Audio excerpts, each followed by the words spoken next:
Hello corporate leaders. In this video, we will learn how mining works. Without further ado, let's dive in. In the previous video, we saw that mining requires a land and some miners. The size of the land determines how many miners can be placed on this land. In NBM, most of the cards including land, construction and active cards have on their bottom left corner a resource mining value abbreviated RESM.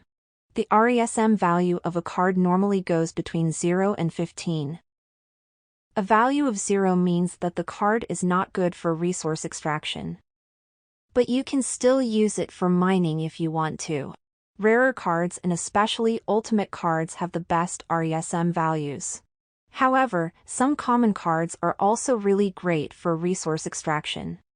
To understand how mining works, let's take a simple example. First we will select a land having a size of 3 and a RESM of 8.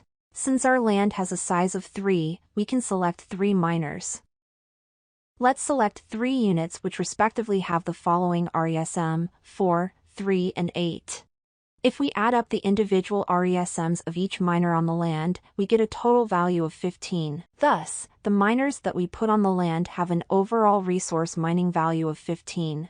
If we multiply this value by the RESM of the land, we will then calculate how much resources our miners will be extracting per hour. Since 15 times 8 is equal to 120, we can predict that our miners will be extracting 120 units of resource every hour. If we take a better look at our land, we can see that it only contains actium. Thus, our miners will be extracting 120 units of actium every hour. You can find a summary of all those values on the right of your land.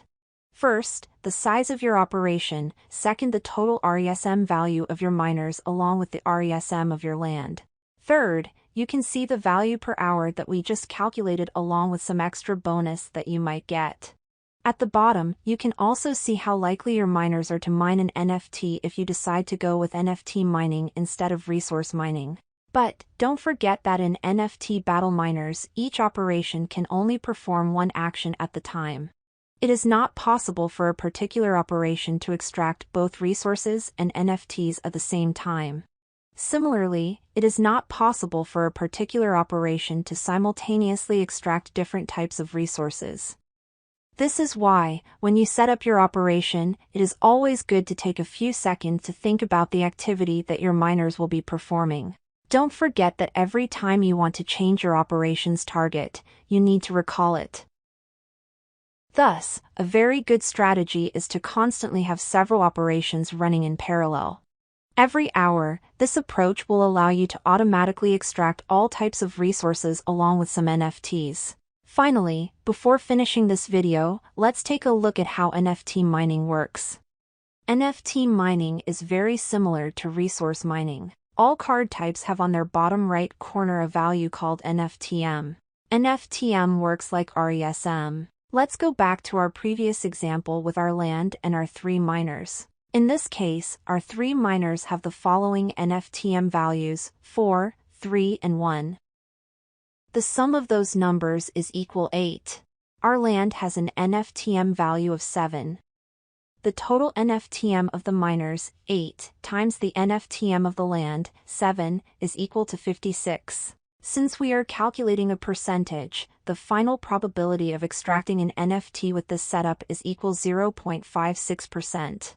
But no worries, if you are not good at maths, this value is automatically calculated when you are selecting your miners. As we previously saw, it is indicated at the bottom of the statistic list. When you design your mining operation, it is also important to carefully look at the properties of each active card. Some actives have powerful mining bonus when placed on particular land or on specific configurations. It is up to you to identify the best synergies. To do so, we strongly advise you to visit the library section on the NBM website. You can also use the calculator tool present on the right on the mining page. This function is extremely useful to experiment and generate different types of rigs to simulate the effect that each type of card can have on the overall operation. That's it for now. We hope you enjoyed this tutorial and we look forward to seeing you in the game.